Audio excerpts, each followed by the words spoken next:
Hello everyone. नमस्कार दोस्तों। True IAS and PCS में आप सभी का स्वागत है। हम लोगों ने दोस्तों जो चैप्टर पढ़ा उसमें हम इमरजेंसी के कंटेक्स्ट में काफ़ी सारी चीज़ें पढ़ रहे थे। अभी तक इमरजेंसी, लेकिन जो हम चैप्टर की स्टोरी को कैरी कर रहे हैं अभी तक इमरजेंसी लगी नहीं है। अभी उसके लिए एक kind of boiling water prepare हो रहा है। ठीक है, एक परिस्थितियां ऐसी प्रिपेयर हो रही हैं कि इमरजेंसी लग जाएगी हमारे देश के अंदर, जैसा कि हम अपनी कहानी को 1970 से प्रोसीड कर रहे हैं इस चैप्टर के अंदर।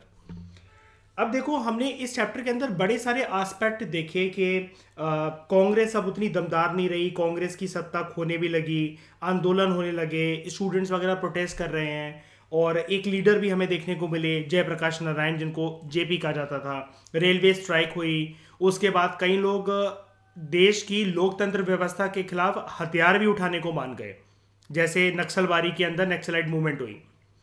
ये सारी चीजें जो हैं अलग अलग जगह से वार करेंगी सरकार के ऊपर, और सरकार थी इंदिरा गांधी जी की सरकार।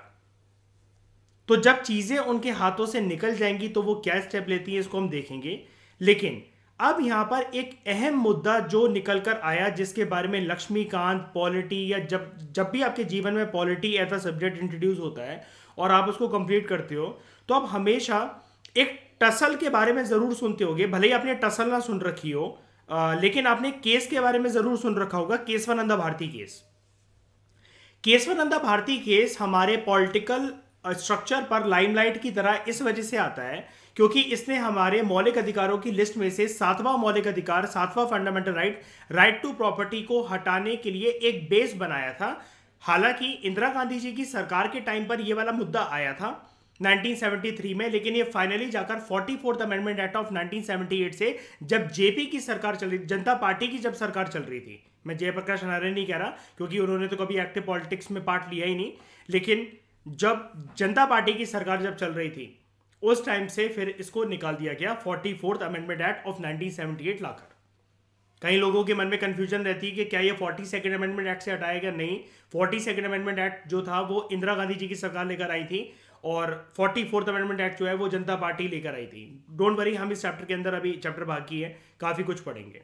लेकिन अब हम ये देखते हैं कि 1970s का दशक हमारे देश में कुछ ऐसा दशक था दोस्तों, यहां पर ना एक, कभी भी संविधान निर्माताओं ने 1970s की अगर मैं बात करूं तो 20 से 23 साल पहले, जब 1947 की अगर हम लोग बात कर लें, 49 तक चलो मान लो संविधान रेडी हो भी गया, तो 21 साल पहले लगभग संविधान निर्माताओं ने संविधान को बनाते हुए यह चीज सिद्ध कर दी थी, साबित कर दी थी कि हमारे देश में जो तीनों ऑर्गन्स ऑफ द गवर्नमेंट हैं, लेजिस्लेचर, एग्जीक्यूटिव एंड जुडिशरी, ये अपने अपने एरेना में तीनों सुप्रीम है और तीनों इंडिपेंडेंट है, यानी कि, और इंटरडिपेंडेंट भी है, एक दूसरे के ऊपर निगाह भी रखेंगे, लेकिन अपने अपने एरेना में जब इनको काम करना है, जैसे लेजिस्लेचर को अगर काम करना है तो लेजिस्लेचर का काम है, वो है लॉ मेकिंग, लेजिस्लेचर का काम है लॉ मेकिंग।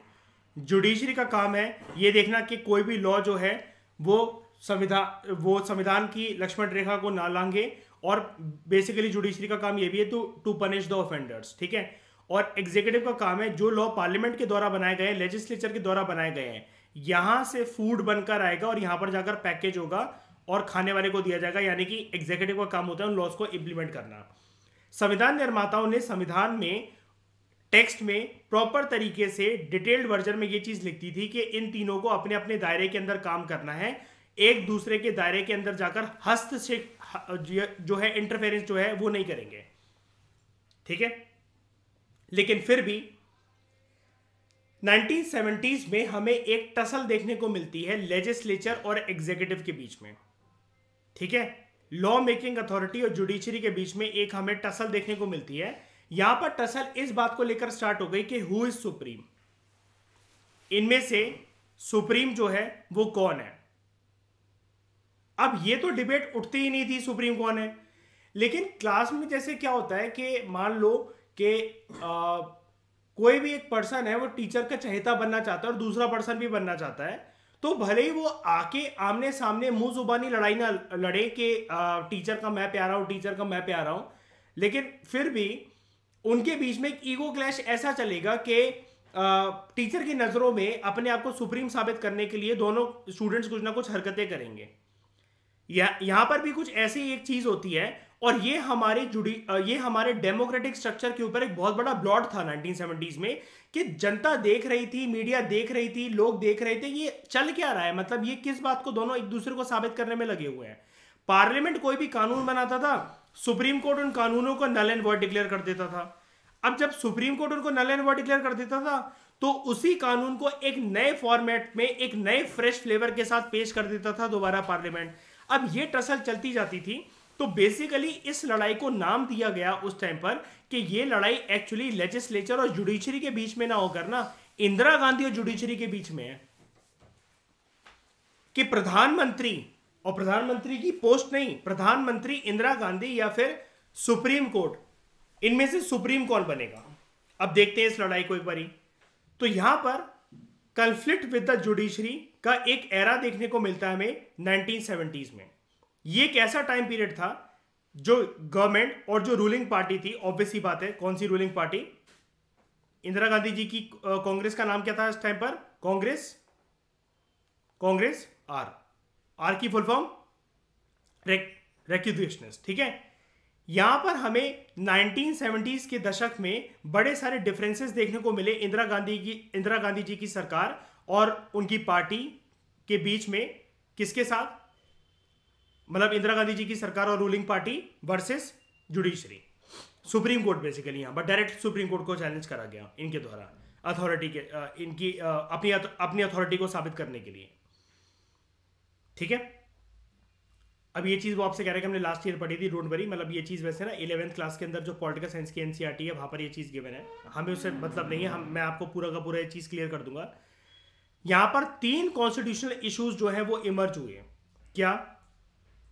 क्या पार्लियामेंट, आपने फंडामेंटल राइट्स का चैप्टर में से लक्ष्मीकांत में कंप्लीट करा है, तो अब आप इस चीज़ को ज़्यादा अच्छे से समझ पाओगे। कैन पार्लियामेंट एब्रिज फंडामेंटल राइट्स, एक ही इशू इमर्ज होकर आया। क्या पार्लियामेंट के पास, लेजिस्लेचर के पास इतनी पावर है कि वो फंडामेंटल राइट को छेड़छाड़ उसके साथ कर सके? छेड़छाड़ करना तो छोड़ो, क्या उसको सस्पेंड भी करना या उसको एबॉलिश करना या फंडामेंटल राइट की लिस्ट से निकालने का अधिकार है? ये चर्चा शुरू हो गई थी 1967 से ही, जब राइट टू प्रॉपर्टी का एक मुद्दा बनकर आया था गोलकनाथ केस के अंदर। गोलकनाथ केस के अंदर इस मुद्दे ने आग पकड़ ली, घी में आग डालने का काम करा 1973 के केशवानंदा भारती केस ने। तो एक ही डिबेट पॉलिटिकल ग्राउंड्स पे शॉर्ट तरीके से इमर्ज होकर आई, क्या पार्लियामेंट सस्पेंड कर सकता है, छीन सकता है मौलिक अधिकारों को? सुप्रीम कोर्ट का जवाब था पार्लियामेंट ऐसा कतई नहीं कर सकता, हम करने ही नहीं देंगे, करके तो दिखाए। हम हड्डियां नहीं तोड़ेंगे, लेकिन हमारे पास एक ब्रह्मास्त्र है कि जुडिशियल रिव्यू, और हम बोल देंगे कि ये कोई भी कानून जो कि मौलिक अधिकारों को भंग कर रहा है या उनकी इंटेंसिटी को कम कर रहा है, तो ये जो मैंने सर्कल बनाया है, मान लो ये संविधान की लक्ष्मण रेखा है और ये लॉ है। अगर ये लॉ इसके बियॉन्ड जाने की कोशिश करता है, बस जैसी इसकी लक्ष्मण रेखा को क्रॉस करा, तो judiciary will use its power of judicial review and declare that particular law as null and void and unconstitutional. ये चीज हम जानते हैं लक्ष्मीकांत से। बताओ, इतनी बात पता है ना? आगे बढ़ूं मैं दूसरे मुद्दे पे।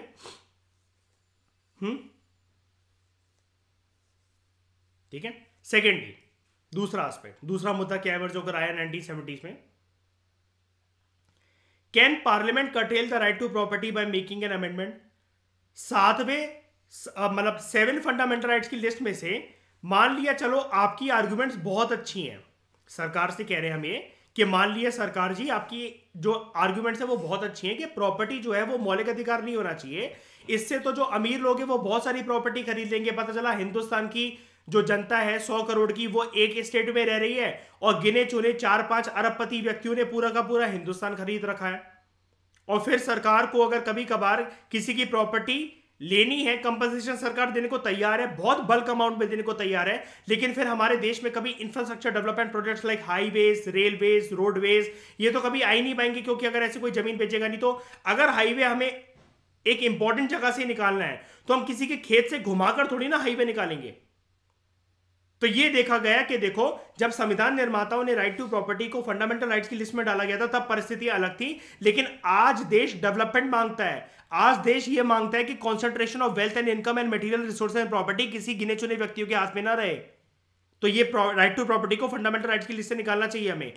अब सवाल ये था, क्या पार्लियामेंट ऐसा कर सकता है? क्योंकि राइट टू प्रॉपर्टी तो मौलिक अधिकार है, और अभी ऊपर एक डिबेट साइमल्टेनियसली चल रही है कि पार्लियामेंट छेड़ नहीं सकता फंडामेंटल राइट को। तो दूसरा जो डिबेट थी वो इसी के ऊपर, एक पहले वाली क्वेश्चन के ऊपर एक मलाई डालने का काम करती है इसके ऊपर, क्या कि ऐसा क्या करा जा सकता है पार्लियामेंट के द्वारा। तो सुप्रीम कोर्ट ने बोला नहीं। तो पार्लियामेंट ने बोला भाई साहब आप ना हमारी शायद से पावर को भूल रहे हैं। संविधान निर्माताओं ने ना ये प्रॉपर्टी जो है ना, अगर संविधान निर्माता हमारे पिताजी थे ना, तो ये जो संविधान है ये जागीर है, और ये हम तीनों में इक्वली बट रखी है। ठीक है, हमारे पास भी एक भ्रमास है। अगर आप जुडिशियल रिव्यू को लेकर इतना उछलते हैं ना कि हमारे किसी को नल एंड वॉइड डिक्लेयर कर देंगे, तो हम भी बेटा अमेंडमेंट कर सकते हैं।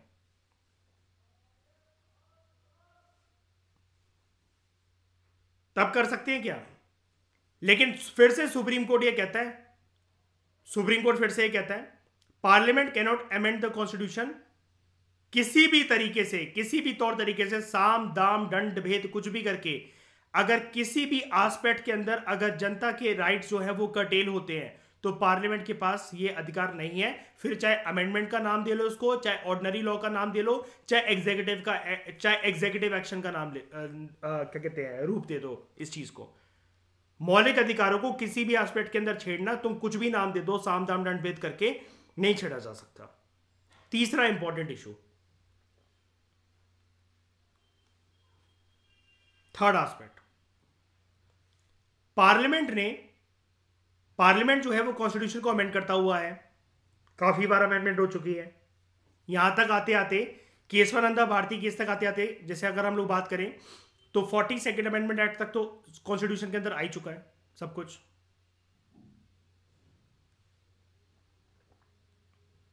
ठीक है,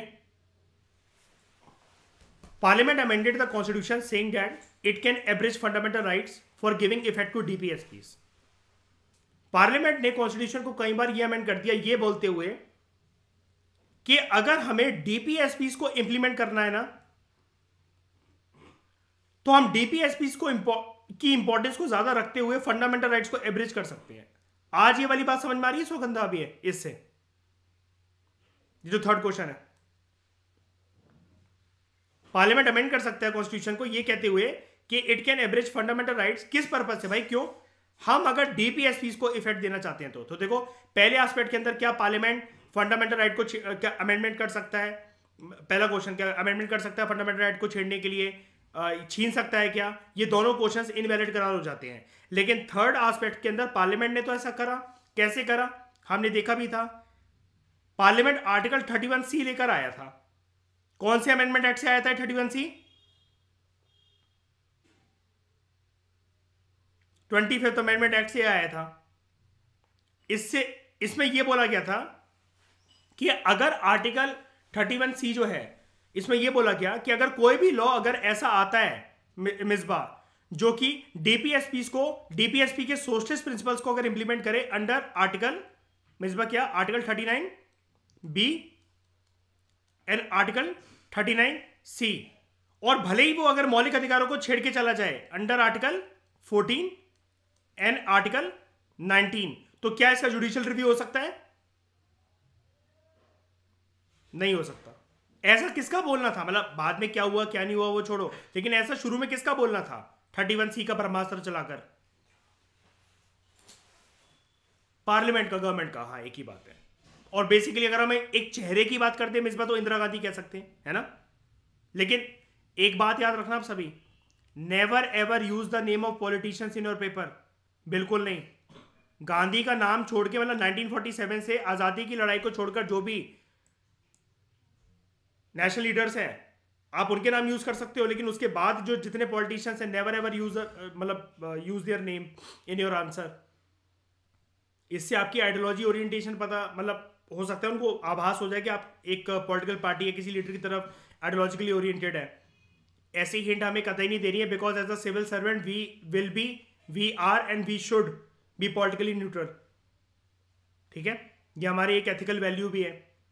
पेपर 4 के अंदर इसको हम पढ़ेंगे। ठीक है, तो क्या हुआ, but supreme court rejected this provision also. Supreme court ने इसको भी रिजेक्ट कर दिया था। कौन से केस में रिजेक्ट करा था?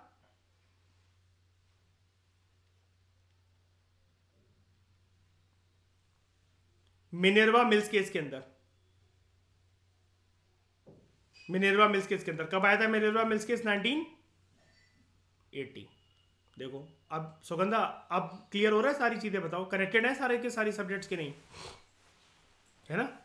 इसलिए मैं आपसे कह रहा था कि सिर्फ लक्ष्मीकांत पढ़ने से कुछ नहीं होता। अब एक बार बताओ सुगंधा, अगर ये कभी नहीं देखा होता मान लो, तो एक तरीके से वैसे तो चलो लक्ष्मीकांत की रिवीजन ही हो गई, लेकिन क्या लक्ष्मीकांत हमें पूरी स्टोरी बता सकती है कि इमरजेंसी के टाइम पर ये सब कुछ चल रहा था?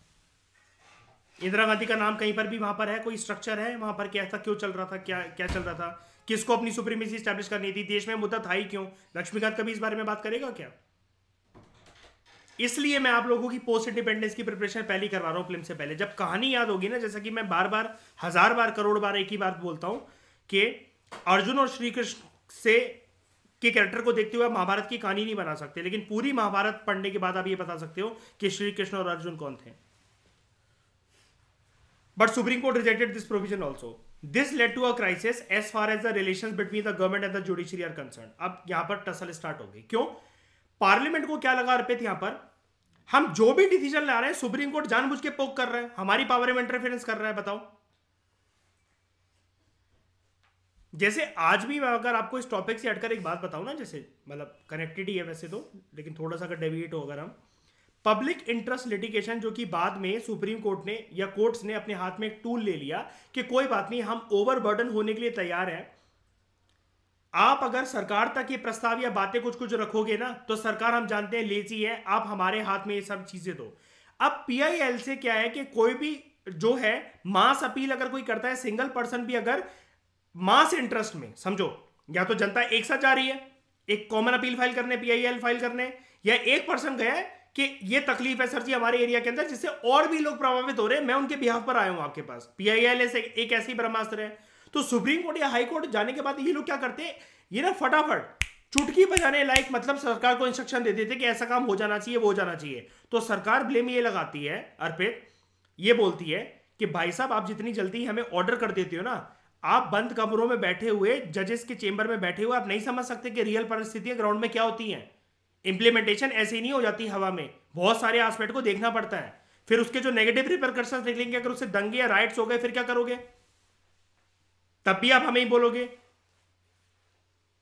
तो सरकार ये बोलती है, पार्लियामेंट एग्जीक्यूटिव ये बोलते हैं कि हमें हमारा दायरा पता है, आप कृपया हमारे दायरे के अंदर घुसने की कोशिश ना करें। इसको हम लोग बोलते हैं जुडिशियल इंटरफेरेंस। ये जुडिशियल एक्टिविज्म तो है, लेकिन इसको कई लोग एक्सपर्ट्स क्लेम लगाते हैं, ब्लेम लगाते हैं, बेसिकली क्रिटिसाइज करते हैं कि जुडिशियल एक्टिविज्म होने के साथ साथ ये जुडिशियल एक्सेस में पावर यूज करने वाला एक टूल भी है जुडिशरी के पास। एक्सेसिव अमाउंट में, जिससे जुडिशरी अपनी पावर को यूज करके दूसरे ऑर्गन्स की पावर में इंटरफेयर कर रहा है। एक बार बताओ, कानून बनाना या कानून के ऊपर कोई भी टिप्पणी करना ये जुडिशरी का काम है? संविधान निर्माताओं ने लिख रखा है कहीं पर भी ये पॉलिटी में? बताओ। लेकिन अच्छी चीज भी है फिर, क्योंकि देखो ना, इसमें अगर सरकार के पास प्रस्ताव रखेंगे तो सरकार तो पता चला कभी कोई काम ना करे। और सरकार मिलती कहां है? सरकार मिलती कहां है? आपके एरिया में कितने एमपी एमएलए आपसे मिलने आ जाते हैं रोज? बताओ। हाँ, हम लोग सारे अलग अलग स्टेट से हैं। दुनिया, ये जितने लोग अभी स्क्रीन पर हैं, आप हिंदुस्तान के हर एक कोने से फैले हुए हो। कितने एमएलए एमपी आपके गली गली में आते हैं हफ्ते में, महीने में एक बार या डेली? बताओ, आपसे पूछने की कोई प्रॉब्लम तो नहीं है? नाम भी जानता है आप में से कोई अपने एरिया के एमएलए, विधायक का, सांसद का? बताओ। मिलने आएंगे तब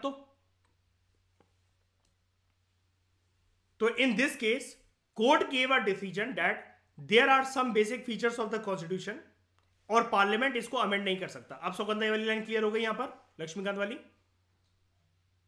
बेसिक फीचर वाली, ठीक है। अब यहां पर अब लड़ाई ना बेसिकली पार्लियामेंट जो है ना, पार्लियामेंट तो देखो कहने वाली बात होती है। पार्लियामेंट में जो भी कोई भी कानून प्रस्ताव आ रहा है अर्पित, तो उसके पीछे बैकिंग किसकी होती है? मेजोरिटी किसमें थी इस टाइम पर पार्लियामेंट की? एग्जीक्यूटिव की। और एग्जीक्यूटिव क्या है? सरकार। और सरकार किसकी? इंदिरा गांधी जी की।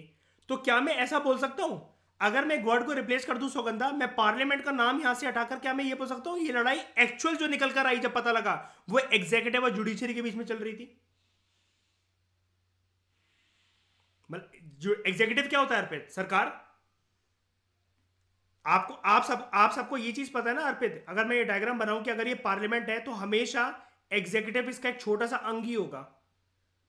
All MPs of Lok Sabha and Rajya Sabha can not run the government. Number of MPs 5 साल के लिए चुने जाते हैं एंड दे मेक अ सरकार, executive who run the country. तो क्या मैं ऐसा बोल सकता हूं हमेशा एग्जीक्यूटिव पार्लियामेंट से ही बनती है और this is not the vice versa? मेरी बात समझने की कोशिश करो। What is parliament? Lok Sabha plus Rajya Sabha. क्या लोकसभा राज्यसभा में जो 800 एमपीज होते हैं सारे एग्जीक्यूटिव के पार्ट होते हैं? सारे मिलकर देश चला रहे हैं, सारे मंत्री हैं।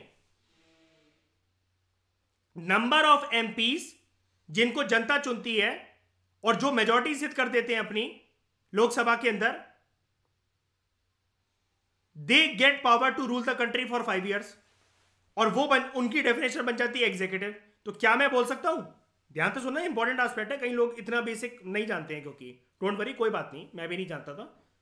चीज़ों को समझने में टाइम लगता है, हर एक सब्जेक्ट का एक अलग ही फ्लेवर होता है जिसको हमें एक अलग तरीके से समझना होता है। कोई टेंशन वाली बात नहीं है, रिवीजन करते करते प्रैक्टिस करते करते सब सीख जाओगे। मैं भी कोई अभिमन्यु नहीं हूँ, माँ के पेट से सीख कर नहीं निकला था कुछ भी।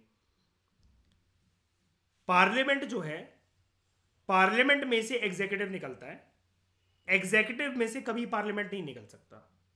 क्या इस चीज को जस्टिफाई कर सकोगे हमेशा? पार्लियामेंट क्यों है, क्या है? Lok Sabha plus Rajya Sabha is equal to लगभग 800 मेंबर ऑफ पार्लियामेंट। ये एक इतना बड़ा अंग है, लेकिन 800 में से लगभग मैं ऐसा कह दूं कि 50, 70 या 100 ही बनेंगे सरकार चलाने वाले। तो ये है एग्जीक्यूटिव। क्या जितने एमपीज हैं मोदी सरकार के, बीजेपी सरकार के, एनडीए सरकार के कार्यकाल में, क्या सभी मंत्री पद पर हैं?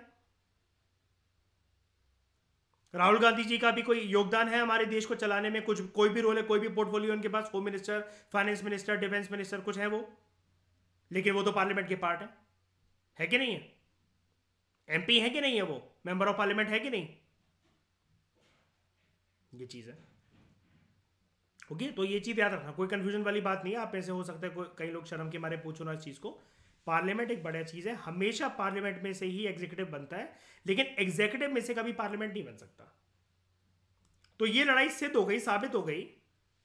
और एग्जीक्यूटिव क्या है? सरकार। यानी कि सरकार जो बनती है वो पार्लियामेंट के नंबर ऑफ एमपीज में से, कुछ गिने चुने एमपीज में से वो लोग मिलकर बनाते हैं। और फर्क क्या होता है कि जब वो एग्जीक्यूटिव का पार्ट बनते हैं ना, तो एमपी के साथ साथ उनका एक डेजिग्नेशन और आ जाता है कि उनकी सरकार उनको एक मंत्री का पद दे देगी। यानी कि एग्जीक्यूटिव के अंदर क्या होता है, वो एमपी तो होते ही होते हैं। जैसे क्या हम ये कह सकते हैं कि मोदी जी एमपी नहीं है लेकिन वो पीएम है? कोई सीएम नहीं है पर्सन, है ना? मतलब कोई पर्सन सीएम है लेकिन वो एमएलए नहीं है, क्या हम ये कह सकते हैं पूरे 5 साल के लिए? ऐसा नहीं होता। आप सबको पता ना, मोदी जी एमपी हैं पहले, सब एमपी हैं पहले, उसके बाद प्रधानमंत्री हैं। पूरे 5 साल एंजॉय कर सकते हैं वो कि एमपी नहीं हो रहूंगा मैं लेकिन प्रधानमंत्री रहूंगा मैं? नहीं ना? ठीक है। और क्या हर एमपी जो बनेगा क्या वो प्रधानमंत्री या कोई ना कोई डिफेंस मिनिस्टर, फाइनेंस मिनिस्टर बन सकता है क्या? राहुल गांधी जी बन गए, क्या कोई पोर्टफोलियो मिला क्या उनको ऐसा? वो तो एमपी है अच्छी खासे, नहीं ना? ये चीज है। तो लड़ाई निकलकर सामने ये आ गई, मुद्दा निकलकर सामने ये आ गया कि ये जो कॉन्फ्लिक्ट जो चल रहा है ये बेसिकली जुडिशरी के बीच में और पार्लियामेंट के बीच में नहीं, एग्जीक्यूटिव के बीच में चल रहा है। यानी कि सरकार से 1 to 1 चल रही है, सरकार से 1 to 1 चल रही है लड़ाई जुडिशरी की। Immediately after supreme court decision in 1973 in Keshavananda Bharati case,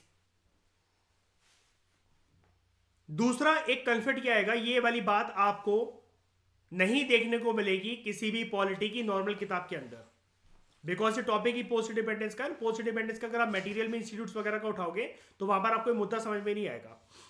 ये चीज हालांकि 11th क्लास की पॉलिटी की जो एनसीईआरटी है, इंडियन कॉन्स्टिट्यूशन एट वर्क, है वहां पर दे रखी है, लेकिन यहां पर भी सेम एक्सप्लेनेशन है, वही कॉपी पेस्ट करके यही लगा रखा है। मैं बताता हूं आपको मुद्दा क्या हुआ था। एक तो मुद्दा ये हो गया, कि पार्लियामेंट कोई भी जो कानून लाया जा रहा है, सुप्रीम कोर्ट उसको नल एंड वॉइड डिक्लेयर मतलब करते जा रहा है। संविधान में मौलिक अधिकारों को अगर छेड़ने के लिए पार्लियामेंट को कुछ करना है तो वो कुछ कर नहीं सकते। ठीक है, तो ये तो एक टसल चल रही है पार्लियामेंट और जुडिशरी के बीच में। अब हुआ क्या, 1970s में एक मुद्दा और आया। हमारे देश में सबसे पहले तो ये बताओ, आज तक सबसे बड़ी कॉन्स्टिट्यूशनल जो जुडिशियल बेंच है वो कौन से केस के अंदर बनी थी? कितने जजेस थे? इस बेंच में? कितनों ने सुनवाई दी थी?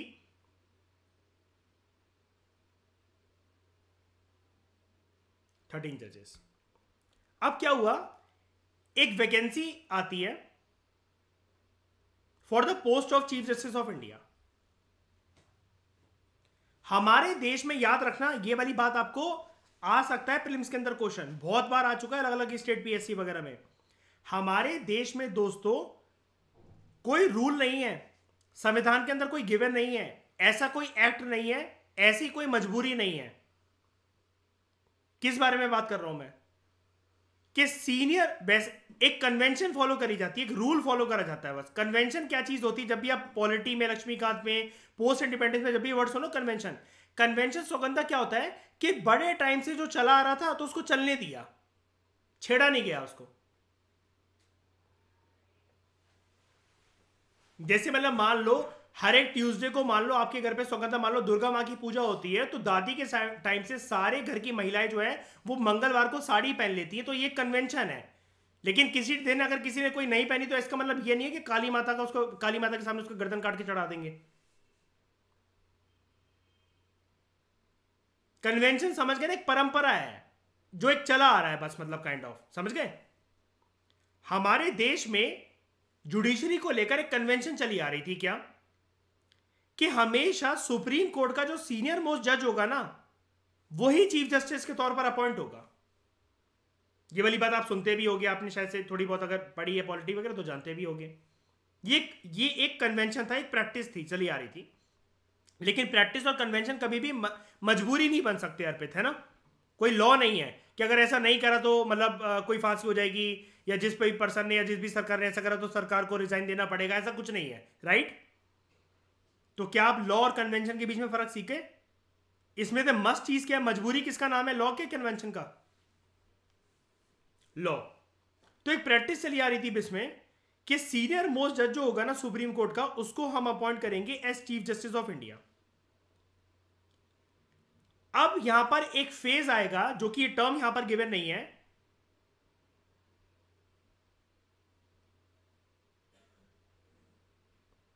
जुडिशरी का श्रीमती इंदिरा गांधी जी ने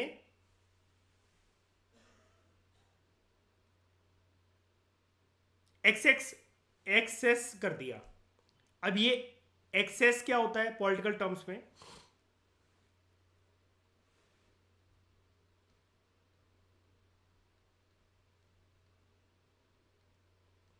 अपना पपेट बना लेना।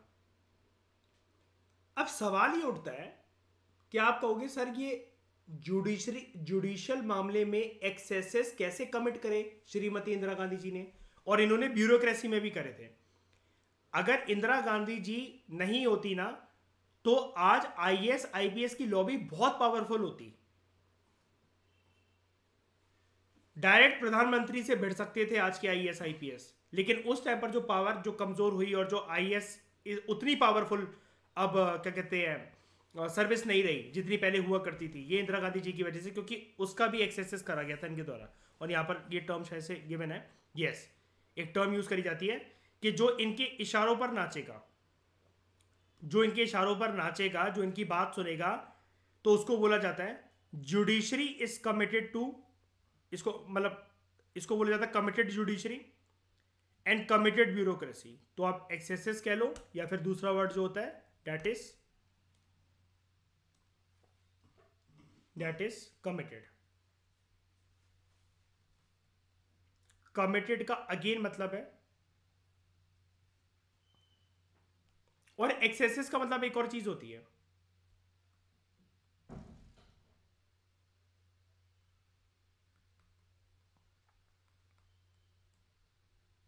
यूजिंग पावर्स बियॉन्ड एलोकेटेड और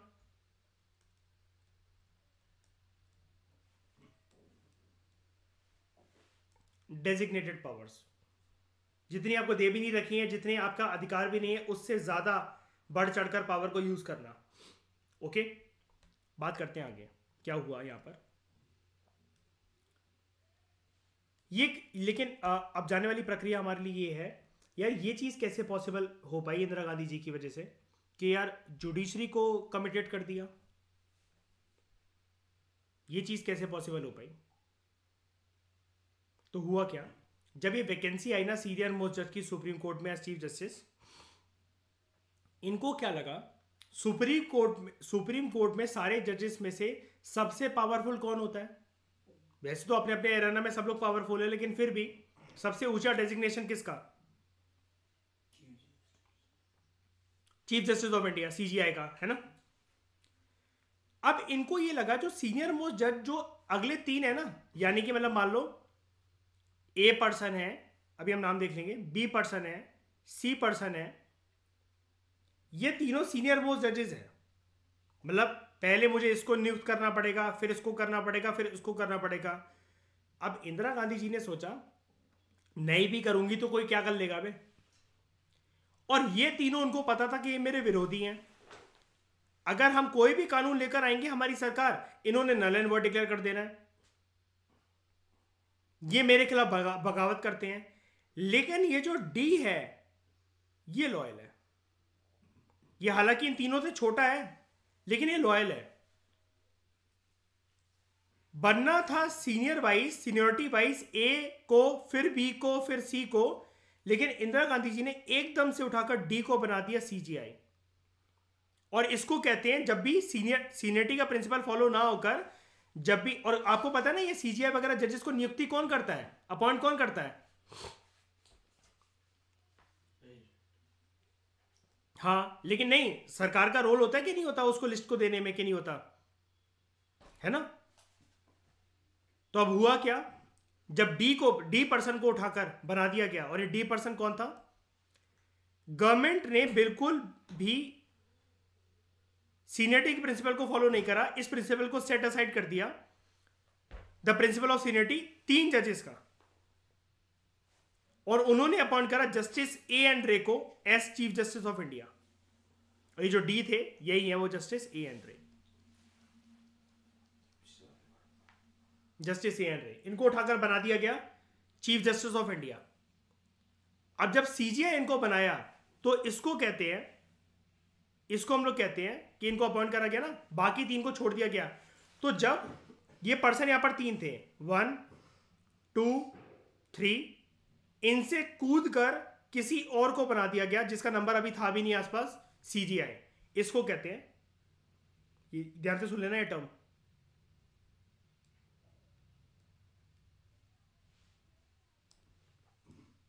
इसको कहते हैं सुपरसीड करना।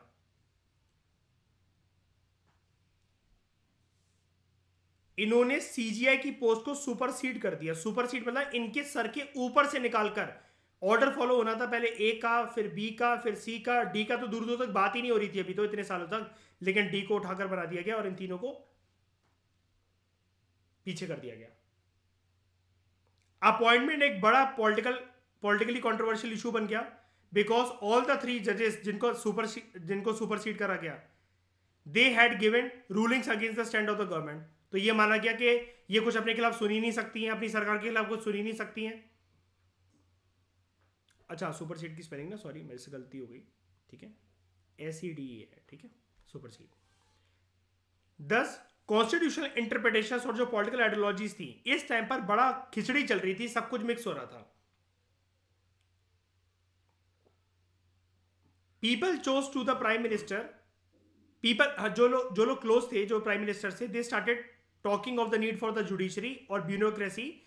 उन्होंने ये बोला कि देखो, ये जो अफसर है ना, सेक्रेटरीज, आईएएस वगैरह, पुलिस अधिकारी वगैरह, आप एक काम करिए, इंदिरा गांधी जी से इनके क्लोज वंस बोलते थे, आप एक काम करिए और जुडिशरी के लिए भी, ये दोनों के दोनों जो दल हैं, ये हमारे विरोध में जाते हैं, हमारे अगेंस्ट बोलते हैं, हमारे अगेंस्ट एक्शन लेते हैं, हमारे बड़े सारे लोगों को अरेस्ट भी कर लिया जाता है. ठीक है, हमें जरूरत है एक ऐसी जुडिशरी की और एक ऐसी ब्यूरोक्रेसी की जो कि कमिटेड हो. कमिटेड का मतलब समझ गए ना? अब मुझे एक बात बताओ अर्पित, जस्टिस ए एन रे को इतना बड़ा तोहफा दे दिया, अभी तो बेचारे का एक डिकेड तक कोई आसार ही नहीं था सीजीआई बनने का. ये जाएगा इंदिरा गांधी के अगेंस्ट कभी? दिखाएगा कि नहीं दिखाएगा बताओ यार. अभी यार मान लो कि अभी मैं घर पे बैठा हूं, मैं कुछ भी नहीं हूं, ठीक है, मुझे कोई स्टेट सेक्रेटरी बना दे, कैबिनेट सेक्रेटरी बना दे, सारे परंपराओं को छोड़ते हुए, मैं उसके विरोध में बोलूंगा कभी?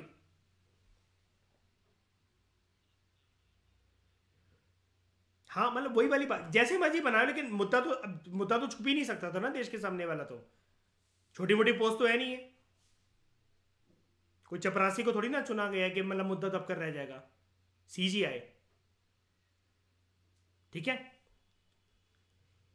और यहां पर जो ये एक विजन था एग्जीक्यूटिव एंड लेजिस्लेचर का, वो साफ तरीके से इमर्ज होकर आने लगा कि देखो, एग्जीक्यूटिव एक बहुत ज्यादा पावरफुल ऑर्गन बनने की बात कर रहा है और जुडिशरी के मुंह पर चाटा मारा है उसकी पावर को नीचे झुकाने के लिए. अब इस सारी लड़ाइयों का जो कन्फ्रंटेशन जो चल रही थी, इसका जो क्लाइमेक्स पॉइंट था, जो एपेक्स पॉइंट था, वो ये था, हाई कोर्ट की जो रूलिंग आई, इसको हम देखेंगे, और इंदिरा गांधी जी के इलेक्शंस को इनवैलिड करार दे दिया गया था. अब इतने सारे घटनाक्रम को देखते हुए, भाई ये लेडी तो दुर्गा का रूप ही थी एक तरीके से, डरना तो किसी से है ही नहीं. कोर्ट के सामने भी मौजूदगी इनकी हुई थी और इनके इलेक्शंस को इनवैलिड करार दे दिया गया कि ये कुछ टाइम तक इलेक्शंस नहीं लड़ सकती हैं, ये कुछ टाइम तक इलेक्शंस नहीं लड़ सकती हैं. तो उन्होंने बोला जब चुनाव नहीं लड़ने हैं, चुनाव होने ही नहीं है, और ऐसे चुनाव का क्या काम जिसमें मैं खड़ी नहीं हो सकती. तो अगर मैं नहीं लड़ सकती ना, जैसे मेरी तरह अगर कोई ओवर पॉजेसिव प्यार हो ना, जैसे कि अगर तू मेरी नहीं हुई तो मैं तेरे को किसी और की भी नहीं होने दूंगा, सेम चीज कि अगर चुनाव में मैं खड़ी नहीं हो सकती तो किसी और को भी नहीं होने दूंगी. तो चलो भाई, पूरे संविधान में लक्ष्मीकांत की किताब को छांटने के बाद एक वर्ड मुझे नजर आया है कि अगर चुनाव नहीं होने और मैं खड़ी नहीं हो सकती और मैं प्रधानमंत्री नहीं बन सकती और कोर्ट अगर इस चीज के ऊपर हावी है, तो मैं कोर्ट के विरोध तो नहीं जाऊंगी, मैं उसकी जजमेंट्स का मान मर्यादा का पालन करते हुए कोई बात नहीं, मैं कुछ नहीं कर रही, मैं कुछ नहीं बैठ रही, मैं कुछ ऐसी कंट्रोवर्शियल स्टेटमेंट नहीं दे रही जिससे दंगे हो जाए, कुछ हो जाए, कोई रैली नहीं निकाल रही, लेकिन अब एक शस्त्र तो चला सकती हूं, इमरजेंसी. देखेंगे इस चीज को नेक्स्ट लेक्चर के अंदर. आप पहले मुझे ये बता दो, ये सब कुछ आपको समझ में आया पूरा का पूरा अच्छे से? जल्दी बताओ.